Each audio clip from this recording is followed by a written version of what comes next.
नमस्कार दोस्तों, mission art के इस ऑनलाइन प्लेटफॉर्म पर एक बार फिर से आपका हार्दिक स्वागत है, अभिनंदन। आज हम इस कक्षा में देखने वाले हैं फाइन आर्ट का जो पेपर लगा था, किसका, एच स्टेट यानी हरियाणा में, और कौन से लेवल का, पीजीटी का। यानी हरियाणा में जो अभी यानी 3 दिसंबर 2022 को जो एग्जाम हुई थी, उसमें जो पीजीटी के अंदर फाइन आर्ट का जो पेपर पूछा गया था, उस पेपर का सॉल्यूशन हम इस क्लास में देखने वाले हैं। तो करते हैं स्टार्ट। प्रश्न नंबर 1, गोल डिब्बे, बोतल, बेलन और गिलास के अंतर्गत आते हैं। यानी गोल डिब्बे, बोतल, बेलन और गिलास ये किसके अंतर्गत आते हैं? ये आते हैं बेलनाकार आकार के अंतर्गत। अगले प्रश्न की बात करें तो वो है यानी ये 92 नंबर, यानी जो 90 क्वेश्चन आते हैं वो तो आते हैं फर्स्ट पेपर के अंतर्गत, वो भी इसी एक साथ ही आते हैं। जबकि 91 से लेकर के 150 तक के जो प्रश्न होते हैं वो आपके संबंधित सब्जेक्ट से होते हैं। तो 91 से स्टार्ट किया, अब ये 92। एलोरा में कुल कितनी गुफाएं हैं? तो एलोरा में 34 गुफाएं हैं। जिसने राजस्थान पर आधारित चित्र श्रृंखलाएं बनाई वह कलाकार कौन है, या उस कलाकार का नाम क्या है? तो राजस्थान पर आधारित चित्र श्रृंखला जिस कलाकार ने बनाई उसका नाम है एसएच राजा। आगे चले तो जोगी मारा की गुफाएं कहाँ है? तो जोगी मारा की गुफाएं याद रखना, जोगी मारा की गुफाएं हैं छत्तीसगढ़ में।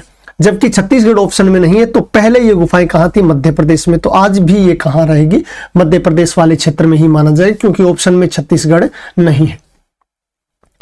वह कलाकार जो पश्चिमी कलाकार वान गो व मान्य से प्रभावित था। यानी पश्चिमी कलाकार कौन? वान गो और मान्य से प्रभावित जो कलाकार था वो था यामिनी राय। अगला प्रश्न है लोमस ऋषि की गुफा से, लोमस ऋषि की गुफा है वो किस से संबंधित है, यानी किस काल से संबंधित है? तो लोमस ऋषि की गुफा है ये मौर्य काल से संबंधित रही है। अगले प्रश्न की बात करें वो है मद्रास कला विद्यालय की स्थापना हुई। तो मद्रास कला विद्यालय की स्थापना सन 1850 ईस्वी में हुई। राजस्थान का कलाकार जो भैंसों पर बनाए गए रेखांकन एवं चित्र श्रृंखला के कारण प्रसिद्ध था। कहने का मतलब है राजस्थान का वो कलाकार जो भैंसों का चितेरा माना जाता है वो है पीएन चोयल। आगे बात करें तो अलवार यानी अलवर और उनियारा शैलियां किसके अंतर्गत आती है? ये राजस्थान की ढूंढाड़ शैली के अंतर्गत आती है। ढूंढाड़ यानी जयपुर शैली, जिसे हम क्या कह सकते हैं? जयपुर शैली भी कह सकते हैं। आगे बात करें तो सुल्तानगंज से प्राप्त गुप्तकालीन बुद्ध की ताम्र प्रतिमा है, उसकी मुद्रा क्या है?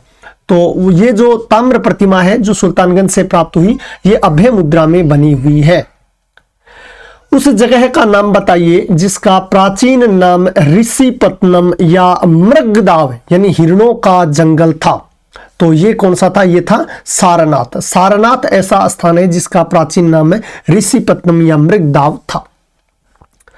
गांधार शैली में उकेरे गए खड़े हुए बोधिसत्व संग्रह में है। यानी गांधार शैली में जो खड़े हुए बोधिसत्व की ये जो मूर्ति है ये वर्तमान में किस संग्रहालय में है? तो ये वर्तमान में राष्ट्रीय संग्रहालय नई दिल्ली में रखी हुई है।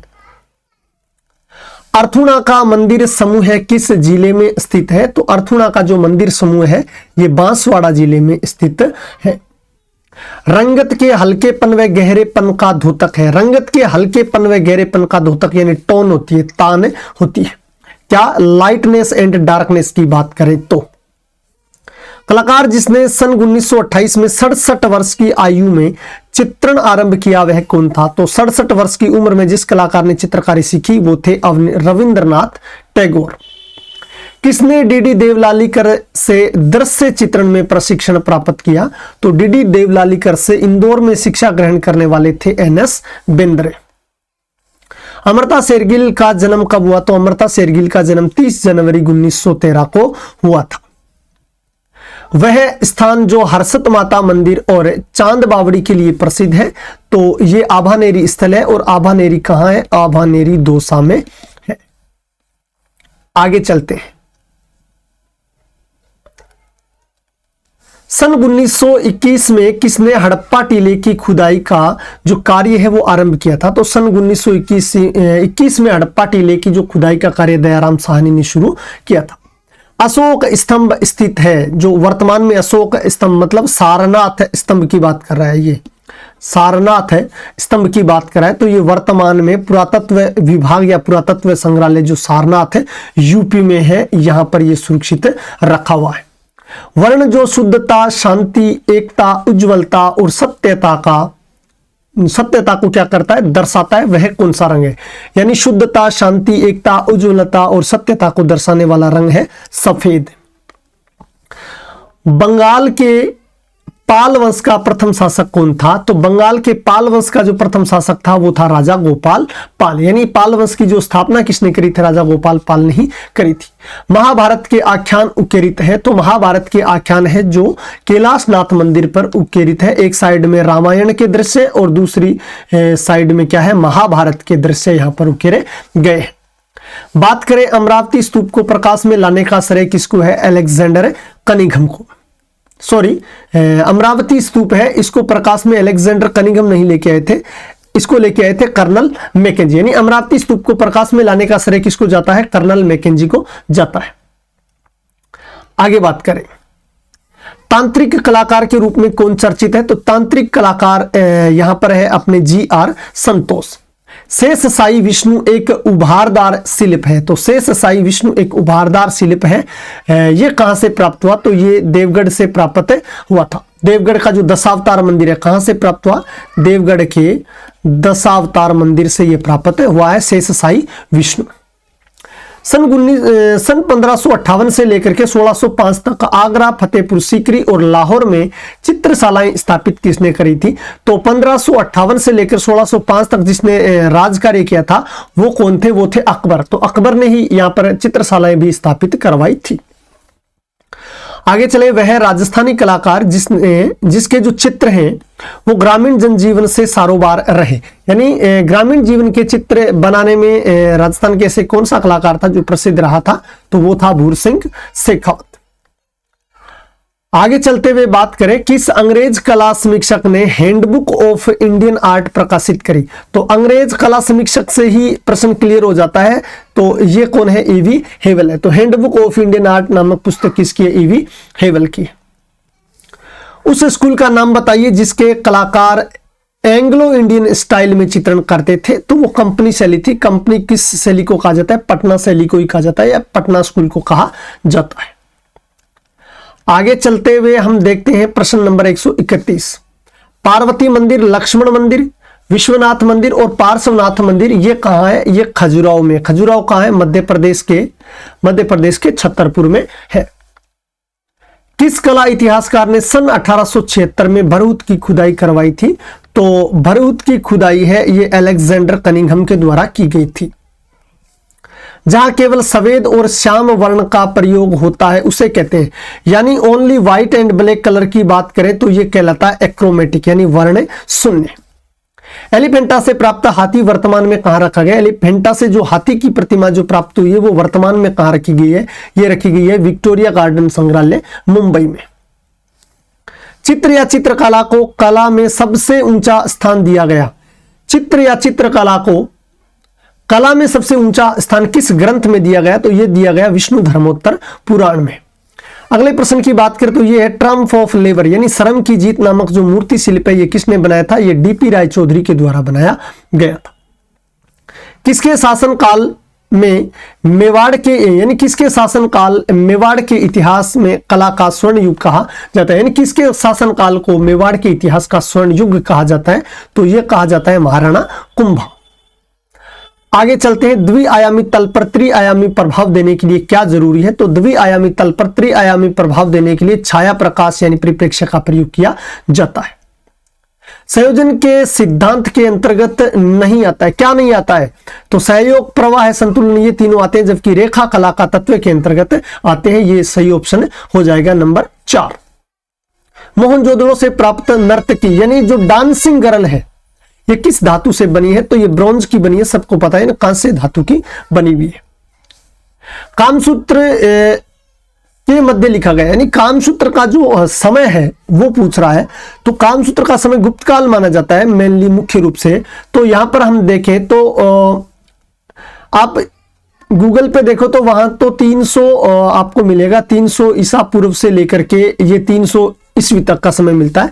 जबकि मूल रूप से वास्तव में देखा जाए तो गुप्त काल की बात करें तो ये ऑप्शन नंबर 3 इसका सही आंसर होगा। 400 ईसा पूर्व से लेकर के 600 ईसा पूर्व तक होगा। इसके अलावा आपके पास कोई प्रमाणिक इसका प्रूफ हो तो वो आप कमेंट बॉक्स में डाल सकते हैं।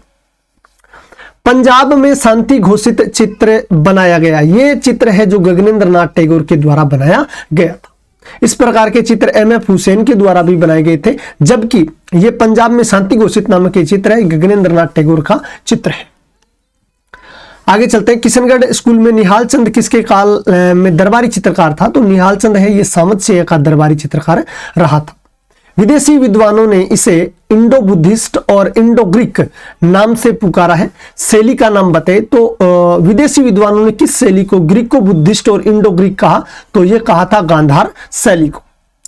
कलाकार को पद्म श्री 1968 में, पद्म भूषण 1973 में और पद्म विभूषण 1991 में मिला, उसका नाम क्या है? उसका नाम है एमएफ हुसैन। एमएफ हुसैन को पद्म विभूषण 1991 में और पद्म भूषण है जो 1973 में और पद्म श्री 1968 में प्राप्त हुआ है। यह स्तूप मध्य प्रदेश के रायसेन जिले में स्थित है। तो मध्य प्रदेश के रायसेन जिले में जो स्तूप स्थित है वो है सांची का स्तूप। सांची का जो स्तूप है ये कहाँ है? ये है विदिशा में। कहाँ है? विदिशा। विदिशा यानी जिला कौन सा? रायसेन। आगे चलते हुए हम देखते हैं सेवक राम, शिवलाल, फकीर चंद और उल्लास लाल जो कलाकार हैं ये किस शैली के हैं? ये कंपनी शैली के हैं। एकता का उद्देश्य है, एकता का उद्देश्य होता है संयोजन में एक रूपता स्थापित करना या लाना। आगे प्रश्न की बात करें, अमरावती स्तूप स्थित है। तो अमरावती का स्तूप है जो कहाँ है? दक्षिण भारत में अवस्थित है। रंगों तथा तुलिका के प्रयोग में कलात्मकता को कहते हैं। रंगों तथा तुलिका के प्रयोग में कलात्मकता को क्या कहते हैं? इसमें कहते हैं वर्णिका भंग। यानी रंग और तुलिकाओं का जो प्रयोग है वो वर्णिका भंग के अंतर्गत ही किया जाता है। कला इतिहासकार विंसेंट स्मिथ ने बाघ गुफाओं की चित्रकारी का समय बताया था 626 ईस्वी से 628 ईस्वी तक का। चित्रकार होने के साथ साथ कलाकार एक कहानीकार भी था। तो ये कौन था? ये राम कुमार था। लाल रंग नहीं दर्शाता, इनमें से लाल रंग क्या नहीं दर्शाता? ये प्रसन्नता, क्रोध, उत्तेजना सब दर्शाता है, जबकि ये घृणा नहीं दर्शाता है। तो ऑप्शन नंबर 4 इसका सही आंसर होगा। सीधी पड़ी अथवा क्षैतिज रेखाएं भाव उत्पन्न करती है। सीधी पड़ी यानी इस प्रकार से पड़ी हुई रेखा किस प्रकार का भाव उत्पन्न करती है? तो ये मानसिक शांति और जो मौन है उसका भाव उत्पन्न करती है। एलिफेंटा का दूसरा नाम क्या है? एलिफेंटा का दूसरा नाम है धारापुरी, यानी धारापुरी टापू। महावंश के अनुसार अशोक ने समस्त भारतवर्ष में कितने स्तूपों का निर्माण करवाया? तो महावंश के अनुसार अशोक ने समस्त भारत में 84,000 स्तूपों का निर्माण करवाया था। सर्जन प्रक्रिया का सही क्रम की बात करें, सर्जन प्रक्रिया का सही क्रम की बात करें तो इसमें देखो सबसे पहले कल्पना कभी नहीं होगी और लास्ट में अभिव्यक्ति होती है। ये बिल्कुल बात सही है। ऑप्शन 2 इसमें क्या सही है? लास्ट में निरीक्षण, लास्ट में निरीक्षण, तो ये तो बिल्कुल हट जाएगा ऑप्शन से। अब इसमें पहले कल्पना दे रखी है, इसमें दे रखा निरीक्षण। तो सबसे पहले ऑब्जर्वेशन होता है। इधर देखो आप 3 नंबर में पहले ऑब्जर्वेशन होता है, फिर इसमें होती है क्या? अनुभूति। फिर क्या होती है? अनुभूति होती है, परसेप्शंस होता है, और फिर अनुभूति के अनुसार क्या की जाती है? कल्पना की जाती है, और फिर लास्ट में दर्शक के सामने उसकी अभिव्यक्ति की जाती है। तो ऑप्शन नंबर 3 सही आंसर होगा। महिला कलाकार रुखिम बानो, साइफा बानो और नादिरा बानो किस मुगल सम्राट के कार्यकाल में कार्यरत थी? तो ये जहांगीर के कार्यकाल में ये कार्यरत थी। बंगाल, बिहार और नेपाल किस शैली के प्रमुख केंद्र हैं? तो ये रहे हैं नेपाल शैली के प्रमुख केंद्र, पाल शैली के प्रमुख केंद्र। यानी बंगाल, बिहार और नेपाल है ये पाल शैली के प्रमुख केंद्र रहे हैं। किसने अजंता की प्रतिकृति बनाने में लेडी हैरिगम की सहायता की? तो लेडी हैरिगम के साथ सन 1909 से 1911 तक कुछ कलाकार गए थे। उनमें दिए गए ऑप्शन में 2 कलाकार है, असित कुमार हलदार भी गए थे और नंदलाल बोस भी गए थे। इसलिए मेरे हिसाब से तो ये प्रश्न क्या होगा? आपका डिलीट होगा। तो हमने जो टोटल कितने 60 प्रश्नों का सॉल्यूशन कर लिया है। 60 प्रश्न ये अपने सब्जेक्ट के आए थे फाइन आर्ट के, वो कर लिया है। और इसके साथ साथ एक टीजीटी का भी आपका पेपर लगा था। अगर किसी भी विद्यार्थी के पास टीजीटी का पेपर है तो वो अपने नंबर इस वीडियो के कमेंट बॉक्स में डाल दे, ताकि हम उससे कांटेक्ट करके वो जो पीडीएफ है उस पेपर की वो ले सकते हैं और उस टीजीटी वाले फाइन आर्ट के पेपर को भी हम सॉल्यूशन आपको प्रोवाइड करवा देंगे। अगर हमारे द्वारा करवाया गया पेपर आपको पसंद आए, हमारे द्वारा दी जाने वाली लगातार जानकारियां अगर आपको पसंद आए, तो आप वीडियो को लाइक करना, कमेंट करना और हमारे चैनल को सब्सक्राइब कर लेना। इसी प्रकार की आप महत्वपूर्ण जानकारियां या पेपर सॉल्यूशन या ड्राइंग से संबंधित तैयारी करना चाहते हैं, तो कमेंट बॉक्स में या यूं कहें तो डिस्क्रिप्शन में दिए गए हमारे टेलीग्राम जो चैनल का जो लिंक है, उस पर आप क्लिक करके हमारे टेलीग्राम चैनल को भी ज्वाइन कर सकते हैं। वहां पर आपको लगातार इसी प्रकार महत्वपूर्ण जानकारियां मिलती रहेगी। मिलते हैं एक नई जानकारी के साथ, एक नए पेपर के साथ। तब तक के लिए वंदे मातरम, जय हिंद, जय भारत।